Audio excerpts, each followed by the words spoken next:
नमस्कार दोस्तों, आप सभी का मेरे YouTube चैनल मिशन मोड में स्वागत है।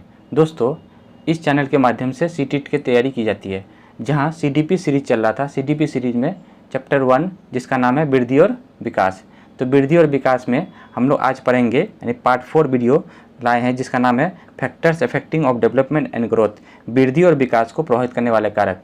इससे पिछले वीडियो में हम लोग यानी पार्ट 3 में ये देखे थे कि विकास के स्तर यानी कि स्टेजेज ऑफ डेवलपमेंट, कई विकास के जो है कई अलग अलग स्तर होते हैं, शिशुअवस्था, बाल्यावस्था, किशोरावस्था, इस तरह से जो है अलग अलग हम लोग देखे थे। जिन लोगों ने पार्ट 3 वीडियो नहीं देखा उसका लिंक डिस्क्रिप्शन में दे देंगे, ठीक है, और वहाँ से जाके पार्ट 3 वाला वीडियो देख लेंगे। उसके बाद हम लोग आज शुरू करते हैं पार्ट 4 जिसका नाम है factors affecting of development and growth, वृद्धि और विकास को प्रभावित करने वाले कारक। कई ऐसे कारक हैं जिसके द्वारा वृद्धि और विकास को प्रभावित किया जाते हैं। हम लोग वृद्धि और विकास को बहुत अच्छे से देख रहे हैं सीरीज में। सबसे पहले हम लोग वृद्धि को जाने थे, फिर विकास को जाने थे। उसके बाद फिर जो है पार्ट 2 वीडियो में हम लोग देखे थे टाइप्स ऑफ डेवलपमेंट यानी विकास के प्रकार। फिर पार्ट 3 में हम लोग देखे थे स्टेजेज ऑफ डेवलपमेंट, और आज हम लोग लाए हैं वृद्धि और विकास को प्रभावित करने वाला कारक। ठीक है, कौन कौन से ऐसे कारक हैं जिसके द्वारा वृद्धि और विकास को प्रभावित कर सकते हैं। तो पहला कारक है पोषण। पहला कारण क्या है? पोषण। पोषण जो है बालकों के वृद्धि और विकास को प्रभावित करता है। तो आइए हम लोग शुरू करते हैं कि पोषण में कैसे वृद्धि और बालक को जो है कैसे प्रभावित करते हैं।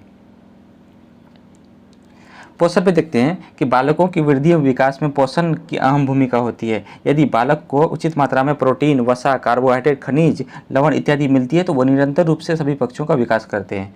मतलब ये कहता है कि पोषण के द्वारा जो बालकों का वृद्धि और विकास में अहम भूमिका होती है, जहाँ उसको पोषण के माध्यम से बालकों को उचित मात्रा में प्रोटीन, कार्बोहाइड्रेट, वसा, खनिज, लवण इत्यादि मिलती है तो उनका वो जो है निरंतर विकास होता है। तो पोषण जो है वृद्धि और विकास में कारक हो गया। ठीक है, अगला है वंशानुक्रम यानी कि हेरिडिटी।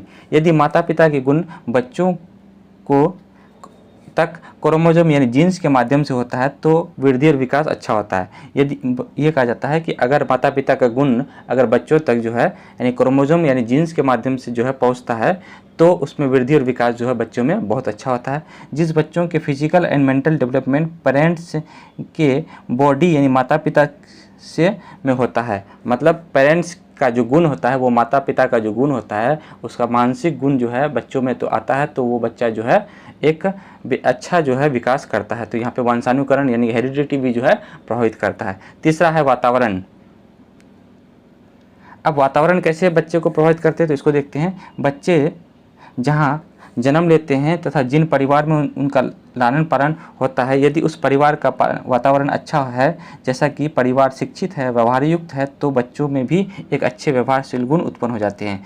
कहा जाता है कि अगर बालक के जहाँ बच्चे जन्म लेते हैं तो वहाँ का परिवार का जो वातावरण है अगर वहाँ पे शिक्षित हैं और एक व्यवहार युक्त वातावरण है तो उस बच्चे का जो है बालक का वृद्धि और विकास जो है बहुत अच्छे से होता है। यदि परिवार के वातावरण अशिक्षित हो तो बच्चा भी क्या हो जाएगा, अशिक्षित जो है उत्पन्न हो जाते हैं। तो यहाँ पे जो है वातावरण भी जो है बच्चे के वृद्धि और विकास में प्रभावित करते हैं। तो इस तरह से जो है कई और भी हम लोग देखते हैं कि करके। उसके बाद है चौथा में खान पान। खान पान जो है बच्चों के वृद्धि और विकास में कहीं ना कहीं बहुत बड़ा प्रभाव डालता है। खान पान के द्वारा जो है बच्चों को पौष्टिक आहार नहीं मिलती है तो कहीं उसके जो है वृद्धि, मांसपेशियों, मानसिक विकास, इन सभी को जो है क्या करता है, प्रभावित करता है। तो इसलिए जो खान पान का होना बहुत ज़रूरी है। उसके बाद है रहन सहन। बच्चे जहाँ रहते हैं वहाँ का जो वातावरण एक शिक्षित वातावरण होना चाहिए, एक मतलब बहुत अच्छा वातावरण बना रहना चाहिए, और जिसके द्वारा जो है एक अच्छे परिवार में जन्मे वातावरण अनुकूल होना चाहिए और अनुशासन युक्त होना चाहिए वो वातावरण। तो वहाँ का बच्चा जो है रहन सहन जो है वृद्धि और विकास में जो है कहीं ना कहीं विकास जो है करता है। ठीक है, अगला है जलवायु। जलवायु में क्या है कि वहाँ का जलवायु जो है बहुत अच्छा होना चाहिए, वातावरण सही होना चाहिए। ठीक है, उसके द्वारा जो बालकों में वृद्धि और विकास को जो है प्रभावित करता है। सामाजिक आर्थिक स्थिति। यदि बालकों का जो है आर्थिक स्थिति निम्न परिवार से आते हैं तो वहाँ निम्न परिवार के बालकों का जो विकास होता है वो बहुत ही कमज़ोर होता है, क्योंकि कहीं ना कहीं आर्थिक कारण जो है बच्चों को क्या कर देता है, पीछे कर देता है विकास में। तो यहाँ पे सामाजिक जो गतिविधि होती है वो आर्थिक के कारण जो है क्या हो जाता है, वहाँ के बिगड़ जाते हैं। इसलिए जो है सामाजिक आर्थिक का कारण जो है वृद्धि और विकास में कहीं ना कहीं प्रभाव डालता है। अगला है शिक्षा। शिक्षा जो है वृद्धि और विकास में एक अहम भूमिका होती है। यदि परिवार के लोग अगर शिक्षित हैं तो वहाँ के जो बच्चे होंगे वो भी क्या होंगे, शिक्षित होंगे। अगर परिवार के लोग जो है अशिक्षित हैं तो वहाँ के बच्चे भी क्या होंगे, अशिक्षित होंगे। तो इस प्रकार जो है शिक्षा जो है कहीं ना कहीं हमारे जो है विकास और वृद्धि में जो है प्रभाव डालते हैं। फिर उसके बाद है आस पड़ोस एवं समाज। हम लोग जहाँ जन्म लेते हैं, हमारे आस पड़ोस एवं समाज जो होता है वो क्या होता है, बहुत ही सकारात्मक वातावरण में होना चाहिए, क्योंकि वहाँ हम लोग का जन्म जहाँ होता है आस पड़ोस, हम लोग पहले साथी संगी समूह के द्वारा सीखते हैं, समाज में रहने वाले सभी बच्चों के द्वारा सीखते हैं। अगर समाज का वातावरण अगर सकारात्मक हो और एक शिक्षित समाज हो तो वहाँ के द्वारा जो है विकास को जो है प्रभावित नहीं किया सकता है। तो इस प्रकार जो है आस पड़ोस का एवं समाज का वातावरण जो है क्या होना चाहिए, सकारात्मक वातावरण होना चाहिए। तो ये जो है वृद्धि और विकास को प्रभावित करता है। अगला है धर्म एवं जाति। धर्म एवं जाति में हम लोग देखते हैं कि धर्म एवं जाति जो है कहीं ना कहीं विकास, वृद्धि और विकास में जो एक अहम भूमिका निभाती है। हम लोग जहाँ रहते हैं वहाँ के जो है, हम लोग जब बच्चे जन्म लेते हैं तो एक वहाँ के उसको जाति को जो है पहचान की जाती है, जाति से उसकी पहचान होती है।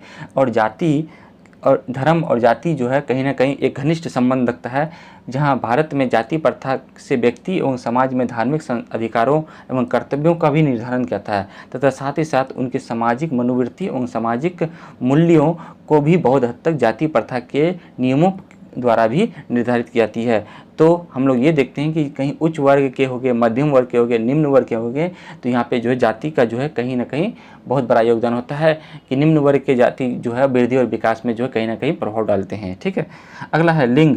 लिंग के कारण ये देखा जाता है कि लिंगीय विभेद बहुत ज़्यादा किए जाते हैं लड़कों के साथ और लड़कियों के साथ। जो है लिंगीय विभेद जो है ये देखा जाता है कि कहीं ना कहीं बालिकाएँ जो है शिक्षित रूप से जो है पिछड़े रह जाती हैं। तो शिक्षा से दूर रहने के लिए जो है लिंगीय विभेद को जो है बहुत ज़्यादा आगे बढ़ाया गया है। ठीक है। तो यहाँ पे हम लोग देखिए कि लिंग जो होते हैं, यानी कि बच्चों का जो है जाति विभेद जो है, लिंगीय विभेद जो होते हैं कहीं ना कहीं बालकों को क्या करते हैं, वृद्धि और विकास में प्रभाव डालते हैं। फिर 13 नंबर में क्या है, संस्कृति। 13 नंबर में क्या है, संस्कृति। संस्कृति में हम लोग देखते हैं कि बच्चे जहाँ जन्म लेते हैं वहाँ की संस्कृति को सीखते हैं। संस्कृति के द्वारा जो है उनका क्या होता है, लालन पालन होता है। तो यहाँ हम लोग देखिए संस्कृति के द्वारा जो है बालकों का एक वातावरण पर निश्चित होता है। भाषा। भाषा के द्वारा जो है वृद्धि और विकास को कहीं ना कहीं प्रभावित किया जाता है। तो भाषा जो है कहीं ना कहीं बालकों के जो है वृद्धि और विकास को प्रभावित करता है, क्योंकि जब बच्चे जन्म लेते हैं तो वो शिशुअवस्था से ही भाषा का निर्माण शुरू हो जाता है। शिशुअवस्था के बाद जो धीरे धीरे फिर जो है भाषा बच्चा सीखने लगते हैं और भाषा के द्वारा जो बालकों में जो है वातावरण के द्वारा बालक जो है भाषा को सीखने लगते हैं। सिनेमा तथा फिल्म के द्वारा जो है बालकों में वृद्धि और विकास को प्रभावित करते हैं। अगला है मोबाइल के द्वारा जो बालकों में वृद्धि और विकास को प्रभावित करता है। अगला संवेग।